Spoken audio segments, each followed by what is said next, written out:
Bismillahirrahmanirrahim. Falamma faragal musannif fi bayani yuridu bizalika taraki himmatihim ila maqamil irfani la tahtakir ma hum alaihi fa innahu minal ihsan. Di minggu kemarin kita alhamdulillah telah beres membahas tentang golongan orang sairin dan wasilin, jelasnya syariat dan toriko. Udah menempuh syariat dan toriko, kata ulama wajib taroki himmatihim, meninggikan atau menduhurkan, bahasa Jawanya himmatihim, cita-cita kita meningkat, cita-cita teh ila makomil irfan, kepada makom ma'rifat begitu. Tapi kemarin kata ulama latah takir, jangan pernah menghina. Lamnya berarti lam nahi disitu, di mana cegahan, di mana jangan. Latah takir, janganlah pernah menghina engkau kepada perkara hum, bermula santri teh yang udah menempuh makom syariat dan torikoh, tapi jangan menghina gitu. Alaihi fa innahu minal ihsan, keduanya ge daripada golongan sairin dan wasilin, syariat dan torikoh, minal ihsan, min jumlatil ihsan termasuk daripada golongan ahli bagus. Paham ya? Begitu maksudnya kata ulama. Hilang bara kita memakrifat hakikat atau syariat gitu dulu kita ya gitu. Ketika udah menempuh syariat, wajib menempuh meningkatkan himmah atau cita-cita ke makom toriko. Syariat toriko artinya perjalanan kene kan. Syariat perjalanan apa? Perjalanan rame. Kalau toriko perjalanan sepi. Tapi jarang orang yang menempuh makom toriko. Sebut jalan sepi kan takut gitu. Banyaknya menempuh jalan syariat jalan rame. Jadi syariat dari kata syariun artinya jalan rame, toriko dari kata torikun jalan sepi, yaitu jalan torik artinya. Alhamdulillah, langkah demi langkah udah nyampe, udah ganti judul lagi di dalam ini kitab Masabak Mabasakot. Mabasakot ma bimana linapi itu bimana tidak, napi namanya, seperti kalimat la ilaha, tidak ada Tuhan, diisbat, ditetapkan tidak ada Tuhan. Berarti Tuhan itu siapa? Harus dimusbat, harus ditetapkan atau diisbat. Illallahu, melainkan Allah. Jadi ma di sini kalimatnya di mana napi. Biasanya kan ma itu artinya perkara, tapi di sini artikan tidak. Napi itu artinya tidak. Napi bukan narapidana, bukan. Napi itu artinya tidak atau jangan. Ma basakot ora tumbuh. Ma basakot ora tumbuh atau ora muncul. Yukolu den basakaken atau diucapkan opo basakot lapad basakot. Basakotnya kalimatnya mah fiil. Kalau fiil mah bisa menerima 3 harkat atau 3 baris. Bisa domah, bisa patah, bisa sukun. Nah, berarti kagak nerima apa kalau fiil? Kagak nerima kasroh. Kalau isim, nah isim berarti nerima domah, nerima fatah, nerima kasroh. Berarti yang kagak apa? Sukun. Paham? Seperti kalimat lam yalid. Yalid artinya apa? Beranak kan?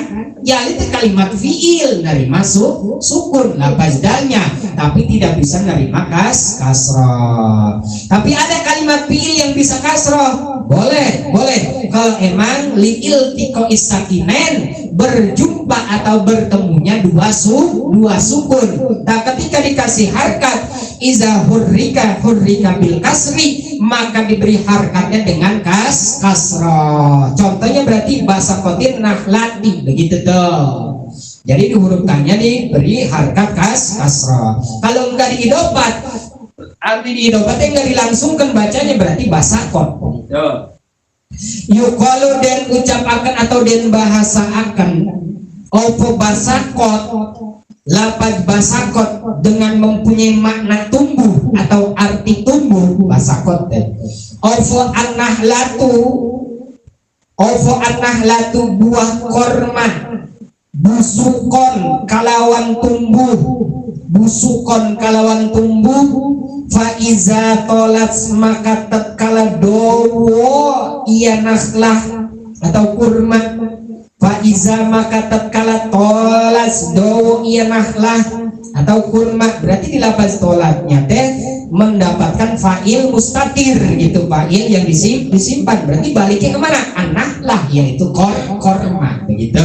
Lagi yuqalu dan ucapakan opo basakot, lafaz basakot mempunyai arti tumbuh. Opo an-nahlah tu yang disebut tumbuh, jadi umpamakan buah korma nahlah, busukon kalawan modot atau tumbuh, faiza tolat maka tatkala dowo iya nahlah, ayat tegese tolas dowo ofo agsonu julin ofo agsonu julin idofate bacanya langsung dari dua kalimat, dari kata agsonu dan julin, dua kalimat tuh. Ofo agsonu julin pirang-pirang kehinaan, ofo agsonu julin pirang-pirang kehinaan, illa angin ala bazri tomain ing atase biji ketamakan atau kerakusan, bahasa Arabnya toma gitu. Jadi judul di sini ma basakot agsonu julin illa ala bazri tomain. Mabasakot tidak bakal muncul, kata ulama, tidak bakal tumbuh. Apa yang tidak bakal muncul dan tidak bakal tumbuh? Agsonu julin, yaitu suatu kehinaan, illa ala bazri tomin atau tomain, melainkan atas biji ketamakan begitu, atau kerakusan. Kesimpulannya, ketika diri kita mempunyai sifat tomah atau rakus, serakah, maka bakal zulin, dan zulin terkait tajalul, hina begitu, paham ya? Insya Allah. Jadi judulnya perkara yang menimbulkan kehinaan, yaitu dengan ketamakan, paham ya? Mentake yukol basakot anahlah, diperumpamakan atau dibahasakan, kata ulama. Yang disebut basakot di sini maksudnya mah biji korma begitu. Gitu. Ketika itu kita menanam biji korma busukon gitu kan, paija tolat, tolat. Ketika biji kormanya tidak bagus, itu boronik ada buah dan hasilnya, pohonnya dia tidak bakal bagus. Karena kenapa? Karena bijinya dia kagak bagus. Jadi diperumpamakan ketomakan atau kerakusan itu diperumpamakan seperti biji korma, kata ulama, paham kan? Begitu maksudnya mah, ya Allah ya Karim. Nah, balik lagi. Ofo agsonu zulin, pirang-pirang kehinaan awak atau kenistaan diri kita, illa ala bazri tomain, ing atase angin, ing atase biji ketamakan atau kerakusan, syubiha dan serupakan atau diserupakan bahasa kita disamain, syubiha dan serupakan opo azulu kehinaan, bisyajarotin kalawan uit atau pohon. Nah, berarti ini bahasa-bahasa kinayah mulu nih. Ya Allah, Syekh Ibnu Athaillah bukan cuma mengarang kitab tasawuf, tapi kebalaghahnya juga beliau dikaji. Ya Allah, menjadi bahasa-bahasa tasbih mulu, bahasa-bahasa serupa, maksudnya bahasa perumpamaan, tasbih teh. Maksudnya kata ulama, kata Syekh Ibnu Athaillah di dalam ini kitab, syubiha diserupaakan opazulu sifat kehinaan teh bisyajarotin, yaitu dengan pohon begitu. Tapi kalau ketamakan atau kerakusan mah diperumpamakan seperti bijinya korma, paham ya? Insya Allah begitu. Ini bahasa-bahasa kinayah mulu. Balik lagi, syubiha dan serupakan opo azulu sifat kehinaan, diserupakan dengan apa sifat kehinaan? Dia kata ulama, bisyajarotin kalawat uit atau dengan pohon zata agsonin, di mana pohon itu zata agsonin kang anduweni pirang-pirang cabang itu, atau apa, ranting-ranting agson. Jata agsonin kang anduweni pirang-pirang cabang, wa furuin lan pirang-pirang ranting. Nah, furu kan kan kita sering hadalat wa usulihim wa furu'ihim. Furu' artinya keturunan, furu' namanya atau far'un, cabang-cabangnya begitu. Kan pohon punya cabang kan begitu. Tuh, atau ranting. Balik lagi. Di mana kehinaan itu diserupakan seperti pohon, dan juga pohon itu zat agsonin yang mempunyai beberapa cabang, wa furu'in lan pirang-pirang ranting. Isti'arotan hale tembung majad isti'aroh bil kinayah kalawan kinayah berarti bahasa kinayah gitu, bahasa kinayah. Bahasa kinayah itu begini, si Rifki kuru berarti kinayahnya apa? Nggak tahu makan, begitu bahasa kinayah. Ketika melihat orang gemuk berarti apa kinayahnya? Berarti doyan makan, itu bahasa kinayah namanya, paham kan? Begitu. Ya Allah, berarti luar biasa Syekh Ibnu Athaillah, bukan cuma membahas tentang hukum tasawuf atau ilmu tasawuf, ngebahas ilmu balaghahnya juga. Ada isti'arah bil kinayah namanya. Inilah yang disebut ilmu balaghah atau ilmu mantek. Ada isti'arah asliyah, ada isti'arah tabagiyah, banyak lagi kesononya. Puyeng dah ngaji kalau digali ke akar-akarnya mah ya. Gitu mentake kudu ngaji supaya kagak puyeng. Berani orang yang kagak ngaji senggila ngaji dia tempat jidat wae panan puyeng bae sama apa yang ngaji dia. Ya Allah ya Karim. Ini tuh bahasa kinayah ilmu mantek atau ilmu balaghah. Jadi bahasa diserupakan begitu teh, kata ulama, kata Syekh Ibnu Athaillah, itu teh bahasa isti'arah bil kinayah, paham kan? Gitu nanti kita bahas lagi di ilmu mantek atau ilmu balaghah. Wal agsonu lan utai lapat agson, kan tadi judulnya apa tuh? Agsonu dan julin kan begitu. Kalau agson itu artinya cabang-cabang, julin kan kehinaan. Tadi yang disebut julin itu diserupakan dengan pohon, gitu kan? Kalau ketamakan diserupakan dengan biji korma, begitu. Terus kalau agson itu apa? Kata ulama, wal agsonu lan utawi lapat agson itu ikut takhilun dari takhil.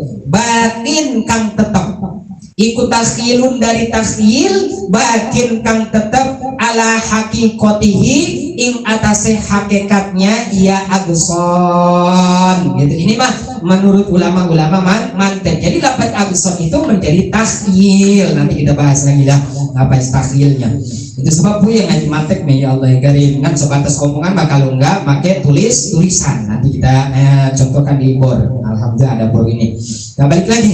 Jadi wal agsonu lan utai lapat agson iku takhilun dari takhil, batin kang tetep ala hakikotihi ing atase hakikatnya ia agson. Maksudnya mah di mana ada pohon pasti ada tangkal. Numantak ada tangkal pasti ada pohon. Begitu, paham kira-kira? Nah, numantak ada pohon pasti ada biji, paham kan? Begitu namanya agson atau takhil. Gitu hakikatnya. Berarti ngikut kemana itu agson teh, cabang-cabang atau ranting-ranting daripada pohon. Berarti ngikut kemana? Ngikut ke pohon. Kalau pohon dari apa? Dari biji. Begitu kata ulama. Ya Allah ya Karim. Nah, makanya bijinya kudu bener bibitnya. Terus au musta'arun atau den wa musta'arun lan utawi den silih akan, wa musta'arun lan utawi den silih akan li anwa izuli kadue warna-warna kehinaan. Jadi agson itu sama aja kehinaan. Sebab apa? Bijinya juga, bibitnya juga tidak baik, beroning hasil atau natijahnya begitu. Kalau kata bahasa mantek natijah atau juga samroh begitu. Jadi ketika ingin bagus itu pohon dan juga hasilnya atau buahnya, maka kudu bagus pula bijinya. Tapi biji di sini kata ulama syubbihan tomak, yaitu diserupakan dengan ketamakan atau kerakusan, atau dengan kata lain kerakusan diibaratkan sama aja biji korma, paham ya begitu. Wa musta'arun lan utawi dan silih li anwa'i zulli, kedua warna-warna kehinaan. Juli dari kata tazallul, hina. Wa basakot lan utai lapat basakot ikut tarsyikhun dari tarsih. Nah, balik lagi. Kalau lapat agson mah kata ulama jadi takhil, kalau lapat basakot mah jadi tarsih. Begitu. Ini bahasa-bahasa mantek. Tapi kalau bahasa-bahasa yang diserupakan tadi itu menjadi bahasa isti'arah bil kinayah. Nah, gitu. hakikotihi ing atase hakikat ia basakot. Ala ing atase hakikotihi hakikat ia basakot. Basakot tadi arti apa? Tumbuh. Au bimakna atau kalawan mempunyai arti wujidat dan temu akan. Wujidat dan temu akan atau dan panggih akan. Wahasolat lan lapad hasolat. Jadi lapad basakot itu mempunyai arti atau makna wujidat atau hasolat. Wujidat artinya ditemukan, hasolat artinya menghasilkan. Begitu. Berarti kalau ingin hasilnya bagus, berarti bijinya dia kudu bagus. Gitu kata ulama. Nah, wasubihalan dan serupa akan. Wasubihalan dan serupa akan. Apa yang diserupakan teh? Itu baru fiil ovo at-tama'u atau at-tom'u, yaitu ketamakan, kerakusan, tomak bahasanya.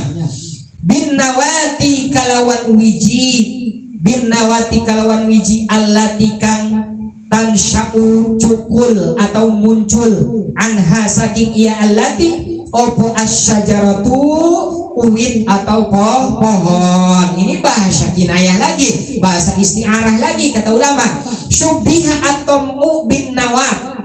Jadi toma itu syubiha, toma itu kerakusan atau ketamakan, ketidakpuasan, namanya toma. Diserupakan kata ulama, disamain lapas toma bin nawat, yaitu dengan biji korma. Begitu. Kalau zulima dengan pohonnya diserupakan. Nah, kalau toma atau ketamakan mah diserupakan dengan bijinya, bukan pohonnya. Paham kira-kira? Insya Allah. Begitu. Di mana biji tersebut allati tansyaku kata ulama yang bisa muncul, tansyau dari kata nasya'a artinya muncul. Allati tansyaku yang bisa muncul atau menghasilkan anha daripada biji tersebut bisa menghasilkan apa? Asyajaratu, yaitu tangkal atau pohon. Paham ya? Alhamdulillah, mau ujung-ujung ada pohon tanpa biji. Begitu. Paham ya? Jelas ya? Alhamdulillah. Nah, tapi kesimpulannya ini bab, ini judul itu kehinaan diri kita sebab ketamakan. Kalau ada ketamakan pasti timbul kehinaan. Kalau tidak ada ketamakan, insya Allah diri kita bakal mulia. Kenapa sih hakikat manusia itu tamak? Hakikat manusia itu rakus. Nanti ada kelanjutannya. Itu langkah demi langkah. Fa'idofatu bazrin. Fa'idofatu bazrin, maka utawi idopat lapat bazrin, itu bajri tomain tuh yang tadi tuh di judulnya. Jadi idopatnya bacanya langsung. Fa'idofatu bazrin, maka utawi idopatnya lapat bazrin lahu kadwe lapat toma iku min idopatil musyabbah beh, saking idopat musyabbah beh lil musyabbah kadue musyabbah. Ayo lo puyeng no. Ya Allah karim. Nah, ada musyabbah beh, ada musyabbah. Sekudunya musyabbah dulu baru musyabbah beh. Nah, kalimat musyabbah beh, idopat musyabbah beh dengan musyabbah bagaimana? Ini kan bahasa mantek atau bahasa bilagoh. Nah, yang sering kita baca pada ketika maulid, itu ada idopat musyabbah beh dengan musyabbah. Sekudunya kan musyabbah dulu baru musyabbah beh. Tapi di sini musyabbah beh dulu baru musyabbah. Nah, sekudunya ada mausuf dulu baru sifat. Tapi ada juga idopat sifat lil mausuf, sifat dulu baru mausuf. Nanti kita bahas di bor ya. Dengan sekadar omongan mah puyeng aja mantek nah ya. Begitu. Nah, mana yang disebut idopat musyabbah beh atau kepada musyabbah teh? Nah, seperti di bab janji yang kita baca pada ketika maulud ya bagaimana? Anta syamsun, anta badrun, anta nurun fauqa nuri. Nah, itu teh kata ulama musyabbah be, idopat musyabbah be dengan musyabbah. Musyabbah teh orang yang diserupakan. Kalau musyabbah itu musyabbah be yang diserupakan. Artinya begini, anta bermula engkau ya Muhammad, antara itu kan kanjeng Muhammad maksudnya. Syamsun, engkau itu seperti bulan purnama atau matahari, paham kan begitu. Jadi matahari diserupakan, itu namanya musyabah gitu. Diserupakan kepada siapa? Kepada kanjeng Nabi. Jadi yang menyerupai siapa? Matahari kepada kanjeng Nabi, bukan kanjeng Nabi kepada matahari. Sebab muliaan kanjeng Nabi, paham? Itu namanya idobat musyabah B dengan musyabah, paham kan? Begitu. Musyabah artinya yang diserupakan, kalau musyabah B yang diserupakan, paham kira-kira insya Allah. Ini bagian ilmu balaghah, bagian ilmu Zuhar Maknun, bagian ilmu Sulamun Nawar mentak ngaji kudu ngaji mantek gitu. Balik lagi ya. Itulah yang disebut idobat musyabah B dengan musyabah gitu. Terus ayat tegese tomain lapaz tomak tesyabihin kang den serupaakan atau yang diserupakan bil bazri kalawan lapaz bazri. Ayat tegese tomain lapaz tomain te syabihin yang diserupakan bil bazri kalawan lapaz bazri. Oh, berarti kesimpulannya antara idobat musyabah beh dan musyabah teh, jadikan lapaz tomain itu yang diserupakannya gitu. Toma kan ada kerakusan. Nah, kata ulama ini bahasa kinayah. Jadi lapaz toma di situ disubiha atau diserupakan, disamain bil bazri dengan biji korma, begitu, paham ya? Tapi kalimatnya tadi bagaimana? Bazri tomain ya, sekudunya mah tomai bazrin, paham? Dibulak balik ngaji mantek mah, paham ya? Gitu. Seperti sifat Allahu al-hayyu, bermula Allah al-hayyu yang maha hidup. Nah, Allah itu arti apa? Mausuf, yang disifatin. Ya, kalau al-hayyu itu sifat Allah, paham ya? Gitu. Jadi lafaz al-hayyu itu menyandar kepada siapa? Ke Allah, bukan Allah nyandar ke sifat, paham ya? Sebab muliaan Allah, paham ya? Gitu. Itu namanya mausuf lil sifat, mausuf ke lafaz Allahnya gitu yang disifatin. Lafaz al-hayyu ke sifatnya, itu namanya hukum asal, berarti mausuf dengan sifat. Kalimatnya Allahu al-hayyu. Tapi ada kalimat dibulak balik idobat sifat lil mausuf. Kalau tadi mah mausuf lil sifat, kalau ini mah mausuf sifat lil mausuf. Berarti kalimatnya dibulak balik bagaimana? Dari kalimat Allahu al-hayyu jadi al-hayyu Allahu, paham ya? Itu namanya idobat dibulak balik idobat sifat lil mausuf. Tapi kalau disimak idobat sifat musyabbah B dengan musyabbah. Berarti asalnya mah musabah dulu baru musyabah B, paham kan? Begitu. Kalimatnya asalnya mah bazri tomain. Asalnya kalimatnya tomai bazrin, tapi di sini bazri tomain. Bazrinya duluan ya. Tomainnya belakangan. Maksudnya mah, kesimpulannya mah, kalau kita menjelaskan berarti artinya dari mana? Dari kata toma dulu. Maksudnya tomain itu diserupakan syabihin bil bazri dengan biji korma. Itulah ilmu mantek, paham ya? Insya Allah. Kita balik lagi. Ayat tegese tomain lapaz tomain te syabihin kang den serupakan atau yang diserupakan atau yang disamain bil bazri kalawan lapaz bazri yang mempunyai biji korma. Ayat tegese al mabzuri. Ayat tegese al mabzuri kalawan biji. Al mabzuri kalawan biji. Alladzi kan tansya'u muncul ia biji anhu saking ia biji opo asyajaratu uwit atau pohon.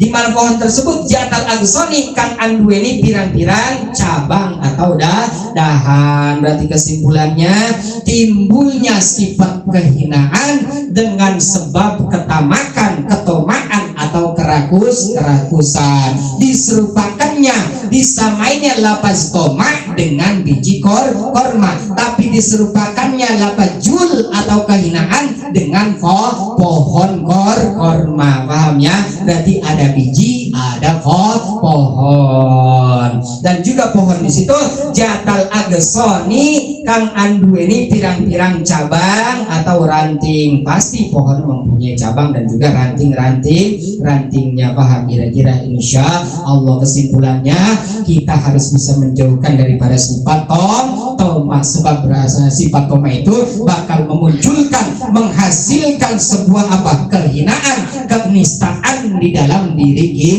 kita. Nauzubillahi min dzalik. Kenapa manusia bisa toma, bisa rakus? Karena elatnya di depan ada, tapi kita sampai sini dulu ya. Elatnya karena tidak percaya dengan takdir Allah Subhanahu wa ta'ala, paham kira-kira? Insya Allah. Faka'annahu, maka kaya setuhune Syekh Musonif yaqulu ngandika Syekh Musonif, la tagrus, sedikit lagi la tagrus, kalimatnya ini fi'il nahyi, kata cegahan. La tagrus, ojo nandur sirah. Ini kan nandur sih mbak. Nandur itu menanam maksudnya mbak. Tagrus bahasa Arabnya. La tagrus, ojo nandur sirah, maksudnya menanam.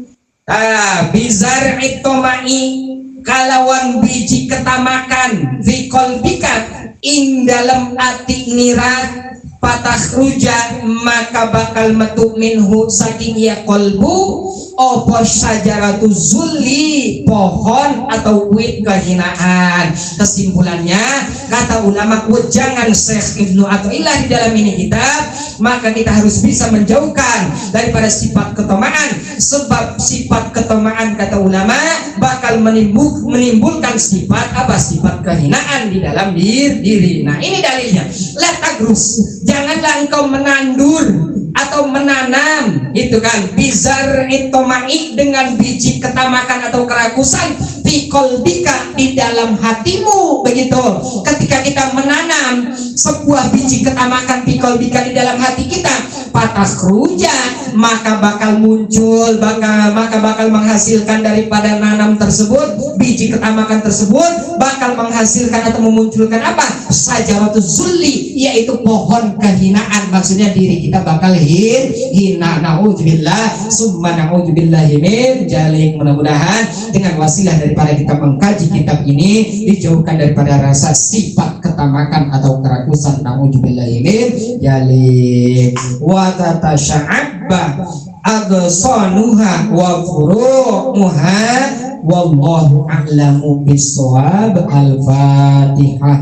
A'udzubillahi minasyaitonir rajim. Bismillahirrahmanirrahim.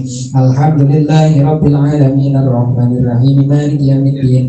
Iyyaka na'budu wa iyyaka nasta'in ihdinas siratal mustaqim siratal ladzina an'amta 'alaihim ghairil maghdubi 'alaihim waladdallin. Rabbil ighfirli wa li walidayya. Amin.